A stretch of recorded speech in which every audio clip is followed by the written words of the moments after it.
Okey. Bismillahirrahmanirrahim. Assalamualaikum warahmatullahi wabarakatuh. Waalaikumsalam warahmatullahi wabarakatuh. Alhamdulillah rabbil alamin wassalatu wassalamu ala asrafil anbiya wal mursalin wa ala alihi wa sahbihi ajma'in, amma ba'du. Puji syukur marilah kita panjatkan kehadirat Allah Subhanahu wa taala. Pada kesempatan ini kita dapat mengaji walaupun ada sedikit halangan, mungkin ada yang sakit, ada yang kurang sihat, kadang-kadang dia black out apapun, tapi alhamdulillah kita masih dapat mengaji. Dan semoga yang sakit diberi kesihatan, yang sehat terus sehat, bukan diberi sakit ya. Yang sehat terus sehat.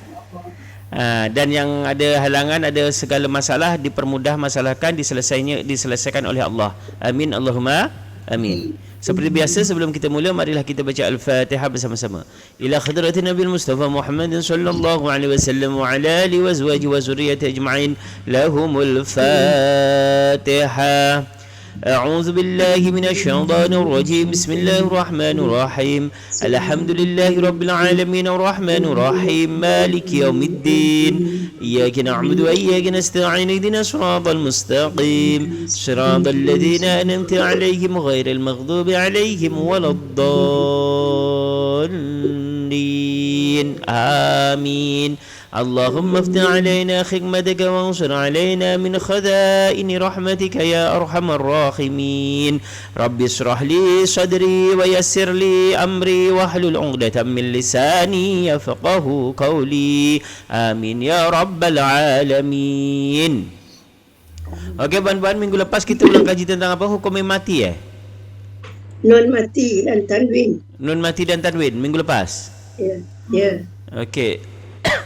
So minggu ni yang kelas yang keempat InsyaAllah kita habis nombor 3, nombor 3 mem mati.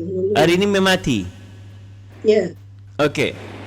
Hukum mem mati. Hukum mem mati. Mem mati ini berarti disebut juga dengan mem sakinah ataupun mem sukun. Suara saya menggema sangat Tak ada Ustaz. Okey, tak okey mem sakinah ataupun mem sukun ataupun mem mati. Dan kadang-kadang bertanda bulat, kadang-kadang bertanda seperti dal, dan kadang-kadang kosong. Tidak ada tanda sama sekali. Untuk mem mati ada tanda bulat, ada tanda seperti dal, ada tanda yang kosong, tak ada tanda sama sekali. Itu menandakan dia hukum mem mati. Dan apabila setiap mem mati, pasti ada hukumnya. Setiap mem mati pasti ada hukumnya. Tetapi kalau mem hidup, baris atas bawah, fathah kasrah dhammah, dia tidak ada hukum. Ingat mem yang berhukum itu tanda tanwin ataupun mem mati. Baru dia ada hukum. Okey. Yang pertama adalah idgham mislain. Idgham mislaini. Idgham mislain. Idgham masuk mislain ni dua misal mem. Mem bertemu dengan mem. Dengan syarat mem yang pertama mati, mem yang kedua hidup. Satu mati, satu hidup. Maka disebut dengan idgham mislain. Cara bacaannya ialah dengan cara mendengungkan. Apa yang didengungkan? Iaitu ketika masuk kepada bunyi mem. Dengung dalam bahasa lain ialah ditahan. Ditahan. Tapi ingat, dia harus masuk dulu. Jangan terus dengung tapi tak bisa, tak boleh. Dia kena masuk dulu. Dengung dia berapa harakat? 2 harakat sama dengan berapa alif? 2 alif. Tak. Kalau orang yang mengaji pakai alif, 1 alif 2 harakat. Kalau kita pakai harakat, ada kan 4 harakat. Berarti kalau pakai alif 2 alif. Ada orang yang mengaji pakai alif tapi kita guna harakat. Berarti 1 alif 2 harakat. Dengung 2 harakat sama dengan 1 alif. Contoh, kam min fi'atin. Asal bunyi sebelum kita masukkan hukum tajwid, dia menjadi kam min fi'atin. Kam min fi'atin. Itu asal bunyi asalnya. Tapi ketika kita masukkan bunyi tajwid menjadi kam min fi'ah. Kam min fi'ah. Okey, yang pertama kenapa menjadi kam? Dia masuk hukum apa? Idgham apa? Misline. Idgham misline. Jadi kena dengung. Kam. Yang kedua, min menjadi mil. Masuk hukum ifa hakiki. Fi'ah. Fi'atin kenapa baca fi'ah? Waqaf. Bila waqaf ta marbutah menjadi Ha. ha. Jadi bacaan yang betul kam min fi'ah. Okey, Puan Halimah silakan baca. Kam min fi'ah. Alhamdulillah. Puan Min fi'ah. Okey, Puan Ainal. Kam min fi'ah. Sekali lagi. Kam min fi'ah. Puan Ramnah. Kam min fi'ah. Ming pun dua. Min fi'ah. Kam min fi'ah. Puan Ros. Kam min fi'ah. Sekali Kam lagi. min fi'ah. Jadi kam min fi'ah. Kam idgham mislan yang kita tengah bahas, mim mati bertemu dengan mim. Satu lagi info untuk mim kita perhatikan kalau ada mim sabdu bukan berarti wajibul hunnah. Kita perhatikan kalau ada mim sabdu kita tengok sebelumnya. Kalau dia sebelumnya tidak ada mim mati, tidak ada tanwin, tidak ada nun mati, berarti dia wajibul hunnah. Kalau dia ada mim mati, idgham mislan. Kalau dia ada nun mati, Penuh dengan mim. idgham Jangan ma'lunah. ma'al hunnah. Kalau dia ada tanwin, Bagi tanwin. idgham ma'al hunnah. Jadi bukan setiap mim sabdu wajibul hunnah. Ingat, bukan setiap nun sabdu ataupun mim sabdu wajibul hunnah. Tetapi kita tengok huruf sebelum mim sabdu. Kalau tidak ada huruf-huruf tertentu, maka dia baru wajibul hunnah. Seperti ini, mimnya ada mim sabdu. Tetapi bukan disebut wajibul hunnah. Karena sebelumnya ada mim mati, maka disebut dengan idgham misline. Okey, jelas? Ada pertanyaan? Puan Ramnah, Puan Ainal, ada pertanyaan? Tak ada. Tak ada? Ada phone call tak minta maaf saya. Kenapa? Ha. Dah. Kenapa? Nanti saya bagi tahu dia. Ustaz, Ya? Puan Faridah tanya kenapa dia tak dapat join. Tak dapat join. Kejap, saya cek. Kejap. Sekejap. Kejap. Saya bagi link baru. Tunggu Ustaz kejap. bagi. Tunggu saya. Oh, dia call puan Ya. Dah ketiknya. Kejap. Dia tengah loading. WhatsApp ni tengah loading. Kejap, tunggu kejap. Sedap. Okay, so setakat ni ada faham? Ada any question? No question, understand. Alhamdulillah. Okay, yang kedua. Kejap, saya belum boleh bagi link sebab WhatsApp dekat apa? Dekat dekat PC ni tengah loading, dia nak masuk balik. Okay. Next. Ikhfa syafawi. Ikhfa syafawi. Apa tu ikhfa? Menyembunyikan. Menyembunyikan. Syafawi? Bibir. Dua bibir. Dua bibir. Jadi yang namanya mim makhrajnya berasal dari bibir. Makanya ketika yang berkaitan dengan mim mati boleh dikatakan syafawi semua. Termasuklah idgham. Boleh kita menyebutnya idgham syafawi. Ifa syafawi. Izhar syafawi. Ifa itu menyembunyikan, syafawi itu di antara bibir. Jadi ifa syafawi menyembunyikan mim di antara bibir. Dan huruf ifa syafawi ada berapa? Satu saja, yakni ba. Ba ni selalu satu. Ketika dihukum nun mati juga dia satu saja sendiri. Ketika dihukum nun mati dia hukum apa? Iqlab. Satu juga sendiri, ba saja.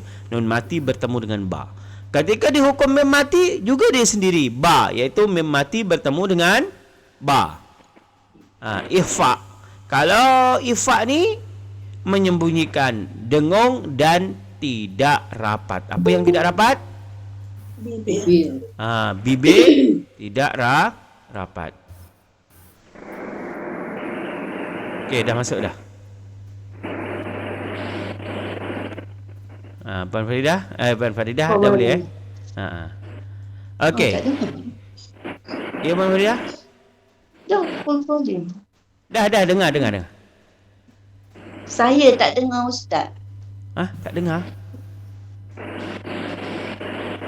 Sekarang tak dengar juga? Mana? Oh, ni atas ni kot. Cek dulu. Okey. Yang kedua, ifa syafawi. Ifa itu menyembunyikan syafawi di antara bibir. Jadi ketika kita baca yang seharusnya fahkum bainahum tanpa tajwid, fahkum bainahum. Jadi ketika ada mim mati bertemu dengan ba, maka kita sembunyikan mim. Macam mana menyembunyikannya? Bibir tidak rapat. Seharusnya fahkum bainahum menjadi fahkum bainahum. Fahkum bainahum. Okey? Fahkum bibir tak rapat. Fahkum bainahum, seharusnya fahkum bainahum. Jadi bibir tidak dirapatkan. Okey, get it? Okey, Puan Ainal silakan baca. Fahku bainahum. Sekali lagi. Fahku bainahum. Puan Ramna? Fahkum bainahum. Tak nampak bibir dia. Nampak separuh dia. Bibir tak rapat. Fahkum. Seharusnya kum jadi kum. Ada rongga sikit. Fahkum bainahum. Macam tu. Sekali lagi. Fahkum bainahum. Fahkum. Kan seharusnya kum. Kita menjadi kum. Tak dapat. Fahkum bainahum. Alhamdulillah, mantap. Puan Khalimah Majid. Fahkum bainahum. Fahkum bainahum. Alhamdulillah. Puan Ros. Fahkum bainahum. Puan Faridah Ruslan. Fahkum bainahum. Fahkum bainahum. Try rapat. Tak dengar lah Ustaz. Apa Ustaz kata? Tak dengar? Dia tak. try Puan baca rapat dulu baru tak rapat. Nak nampak beza dia. Nak rapatkan bibir. Rapatkan dulu baru yang kedua. Pertama rapatkan bibir, yang kedua Renggangkan bibir. Fahkum bainahum. Okey. Fahkum bainahum. Okey. Dia sebenarnya kalau tak perasan, kalau jauh hampir sama. Tapi kita yang baca boleh membezakan. Bunyi sebenarnya tak sama tapi hampir sama. Contoh yang rapat, fahkum bainahum. Tapi kalau tak rapat menjadi fahkum dengan kum. Ingat tapi kita yang baca kena ingat bibir jangan rapat. Baru seterusnya ialah izhar syafawi. Izhar maksudnya jelas. Syafawi bibir. Jadi bibir kena jelas, berarti kalau yang namanya jelas tidak ada dengung, tidak ada sembunyi. Yang namanya jelas tidak ada dengung, tidak ada sembunyi. Hurufnya selain mem dan ba. Jadi ada berapa? 26. Apa saja? Alif, ta, sa, jim, ha, kha, dal, zal, ra, za, sin, shin, sad, dad, ta, za, ain, ghin, fa, qaf, kaf, lam, nun. Mim tak ada nun. Lam, alif, hamzah, ya. Jadi hurufnya ada 26. Dibaca jelas dan tidak dengung. Contoh, la'allakum tattaqun. Tak boleh kita la'allakum tattaqun. Salah. Ataupun la'allakum tattaqun. Salah. Yang betul la'allakum tattaqun. Okey, sekarang satu orang bagi satu contoh. Tanpa tengok Al-Quran boleh? Mana yang ingat? Sebab memang mati banyak ni. Tanpa tengok Al-Quran boleh? Kena tengok Ustaz. Kena tengok juga? Kena. Ustaz. Ya? Nak tanya apa? Yang ni la'allakum ni tak bibir tak baca macam fahkum. Pasal apa dia tutup mulut la'allakum. Pasal nama dia izhar. Jelas. Karena yang fahkum tadi tidak tutup bibir tak rapat, kerana namanya ifa' syafawi. Jadi ifa' itu menyembunyikan macam mana? Dengan tidak merapatkan bibir. Sedangkan yang la'allakum kenapa kena rapat tetapi tidak dengung? Kerana nama dia izhar. Bila izhar ni kena jelas.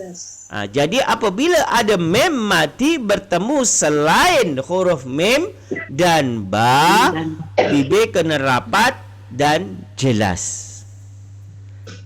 Okey. Contoh, siapa yang nak bagi contoh dulu? Saya. Silakan. Alam naj'al lahu 'ainain. Alam naj'al lahu 'ainain. Betul, alhamdulillah. Alam naj'al. Kita tak boleh baca alam naj'al. Salah. Ataupun alam naj'al. Yang betul alam naj'al. Puan Ainal ada contoh? Tak jumpa lagi Ustaz. Tak jumpa. Puan Farida? Masih Ani alam taro kaifa fa'ala. Alam taro kaifa fa'ala rabbuka bi ashabil fil. Alam taro. Kalau dalam surah Al-Fatihah apa? Contoh surah Al-Fatihah. Ada satu. Lebih daripada satu, banyak. Surah Al-Fatihah.